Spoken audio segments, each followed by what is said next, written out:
The Karimnagar జిల్లా సహకార కేంద్ర బ్యాంక్ లిమిటెడ్ సర్వసభ్య సమావేశం. ముఖ్య అతిథిగా హాజరైన రవాణా మరియు బీసీ సంక్షేమ శాఖ మంత్రి పొన్నం ప్రభాకర్. మంత్రి పొన్నం ప్రభాకర్ గారిని సత్కరించిన సహకార సంఘం అధ్యక్షులు కొండూరు రవీందర్ రావు సభ్యులు. మంత్రి పొన్నం ప్రభాకర్ గారు మాట్లాడుతూ, మొన్నటి వరకు తెలంగాణ రాష్ట్ర సహకార బ్యాంకుల అధ్యక్షులుగా గతంలో నాతో సహకార రంగానికి జోడెద్దులలాగా రవీందర్ రావు గారు పనిచేశారు.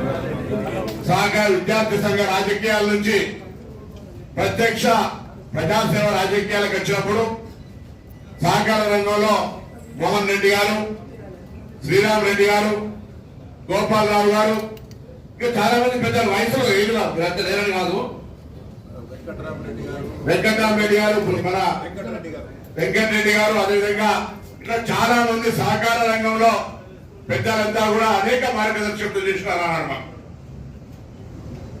ఎల్లారెడ్డిపేట వెంకటరెడ్డి గారు అలా చాలా మంది సలహా సూచనలు చెప్పినటువంటి సందర్భంగా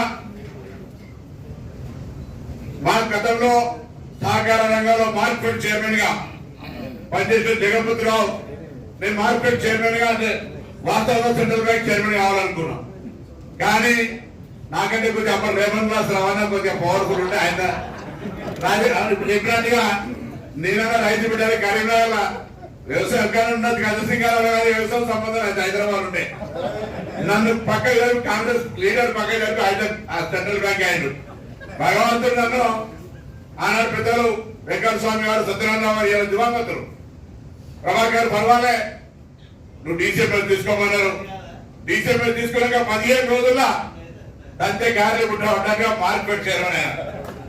దాని తదుపరి కరీంనగర్ ఎమ్మెల్యే వాళ్ళు తిరుగుతుంటే మా అన్న తెలుగు లక్ష్మీరావు దండం పెట్టిన, అన్న నువ్వు ఎంపీ అయితే బాగుంటుంది, నేను ఎమ్మెల్యే.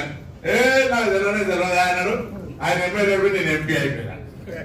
మళ్ళీ ఎంపీ అయ్యాం అనుకుంటే పరిస్థితులు మధ్యలో ఆయన చక్కగా ఉత్తరావాదు పోయినా దాని పారిపోయినట్టు ఏమంటాను ఏదో ఏడవై గెలిచిన గొప్పనంటే పారిపోయినట్ట.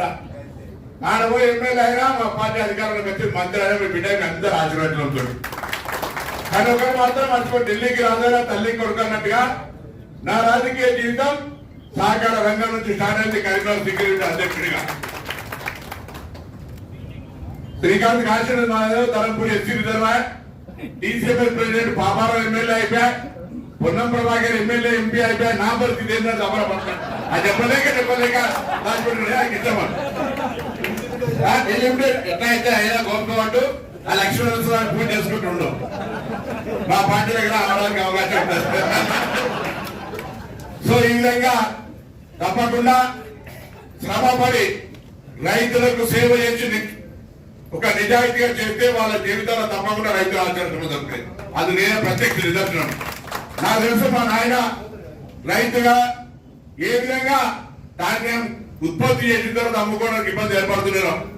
మేమిద్దరం అయిన తర్వాత ఆనాడు మాకు రాజశేఖర రెడ్డి గారు ఫ్రీ హ్యాండ్ ఇచ్చి, ఎటువంటి ఫ్రీ హ్యాండ్ అంటే మార్కెట్ చైర్మన్ గా అడగగానే 1000 కోట్ల రూపాయలను నాకు ఇచ్చి మార్కెట్ కు అప్పు బ్యాంకులో తీసుకోవడానికి జీవో ఇచ్చి అది వ్యాపారానికి ఉపయోగించుకుంటే దాని వ్యక్తి రాష్ట్ర ప్రభుత్వం కట్టే విధంగా జీవో ఇచ్చి ఆనాడు మార్కెట్ ఒక కొత్త సంస్థగా చేసినాం.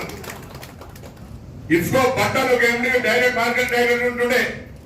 ఇఫ్కో అంటే చాలా వేల కొత్త సంస్థ హైదరాబాద్ గెలిచి మార్కెట్ సంస్థ తరఫున 250 కోట్లు అడ్వాన్స్ ఏమోకి ఇస్తారు. కింద నా జీవితంలో నేను చూడలేను.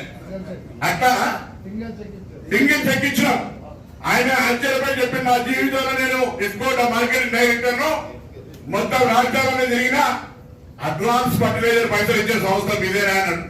అట్లా రాష్ట్రంలో సహకార సంఘాల ద్వారా 100% మానలే జీవో తెచ్చి వరి ధాన్యాన్ని మొక్కజొన్నను కొనుగోలు చేసే జీవోలు ఇచ్చి గౌరవ వేతనం ఇచ్చి ప్రోటోకాల్ మండల మీటింగ్ లో పిలవాలని జీవోలు తెచ్చి నిరంతరం మార్కెట్ చైర్మన్ కష్టపడ్డాం.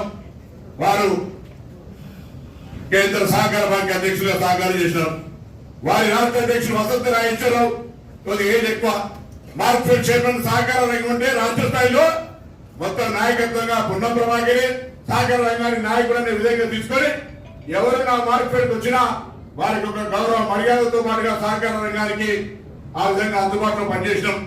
మీరు కూడా నాకు తెలుసు ఒక 2000 ఎప్పుడో ఒకసారి ఢిల్లీకి వెళ్తే ఆ ఢిల్లీ సహకార బ్యాంక్ అధ్యక్షుడు మీ అందరూ కూడా బ్యాంకు నుంచి గౌరవంగా సన్మానం చేసినటువంటి అంశం మీ అందరూ కూడా తెలుసు.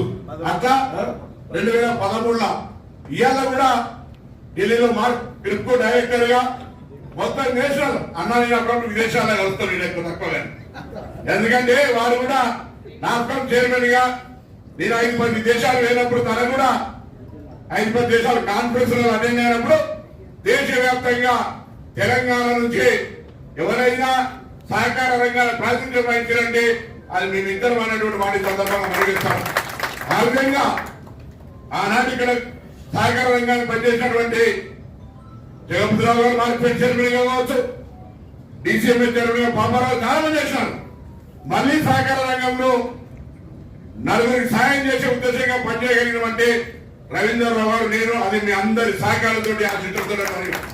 ఇప్పుడు కూడా ఇవాళ మీ అందరి ఆశీర్వచనంతో రాష్ట్ర మంత్రిగా అయినా సహకార రంగం అనే మనసు రాజకీయంగా జన్మ, తల్లిదండ్రుల జన్మ, మళ్ళీ ప్రజా ప్రాతినిధ్యానికి జన్మ సహకార రంగం. కాబట్టి మీరు ఎప్పుడు ఏ సమస్య ఉన్నా సహకార రంగానికే కాదు ఎప్పుడున్నా మీతో సింగిల్ కూడా అధ్యక్షుడు అనుకోనే మీరు ఏ ఇష్యూన్నా నా దృష్టికి ఎవరు ఉండాలని మనం అడుగుతాం. రాజకీయాలు వేరు, సహకార రంగానికి ఎంతపడే రాజకీయాలు అనేకంగా ఉంటాయి. ఎందుకంటే మేము గ్రిప్పోలో చూసినాం. ఒక ఆయన రాజస్థాన్ నుంచి బీజేపీ ఆయన ఉంటాడు, ఒక ఆయన ఉత్తరప్రదేశ్ నుంచి సమాజ్వాదీ పార్టీ ఆయన ఉంటాడు, ఇంకొక ఆయన బీహార్ నుంచి బీజేపీ నాయకుడు ఉంటాడు. అట్లా అన్ని పార్టీలకు సంబంధించి ఉన్నా అక్కడ ఉండేటువంటి ఒక సామరస్యము సహకార రంగానికి ఒక ఊపిరి లాంటి అవకాశం ఉంటుందన్నమాట మనం చెప్తాం. అందుకే దయచేసి సహకార రంగం అంటే ప్రభుత్వానికి రైతులకు మధ్య వారధి మనం ఒక తంతె.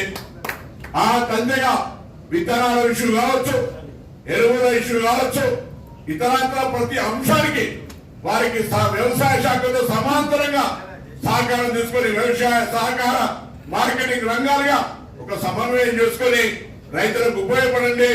రాజకీయాలు ఎన్నున్నా ఏమైనా రైతుల అంశానికి ఎత్తినప్పటికీ మనం రైతు సేవకులుగా ఉండే విధంగా మన జీవితం తప్పకుండా ధన్యమైతుంది.